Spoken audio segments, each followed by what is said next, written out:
बिस्मिल्लाहिर्रहमानिर्रहीम। अस्सलाम वालेकुम। परदेसी न्यूज़ में खुश आमदीद।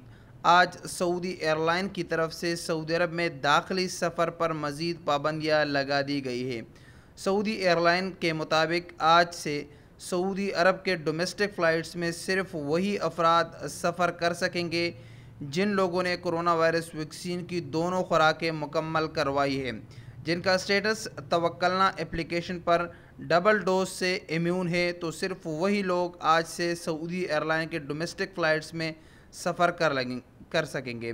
इससे सिर्फ वो अफराद मुस्तस्ना होंगे, वो बच्चे जिनकी उम्र 12 साल से कम है, या वो अफराद जिन लोगों ने कोरोना वायरस से शफायाबी मिली है और उनका स्टेटस इम्यूनाइज है, या वो अफराद जो वैक्सीन लगवाने से मुस्तस्ना है, यानी उनको एलर्जी है या हार्ट डिजीज़ है और सऊदी वजारत सेहत की तरफ से उनको वैक्सीन लगवाने से मना किया गया है, तो वही अफराद इससे मुस्तस्ना होंगे।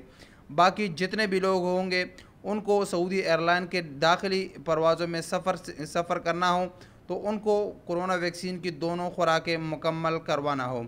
आपको यहाँ पर बताता चले कि ये सिर्फ़ सऊदी एयरलाइन की तरफ से आयद किया गया पाबंदी है।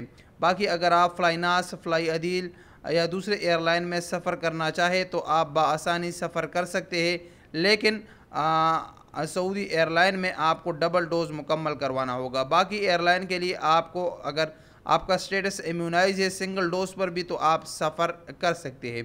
तो ये सऊदी अरब के अंदर डोमेस्टिक फ़्लाइट्स में सफ़र करने वालों के लिए एक अपडेट थी जो शेयर करना ज़रूरी था। अस्सलाम वालेकुम वरहमतुल्लाहि वबरकातुहू।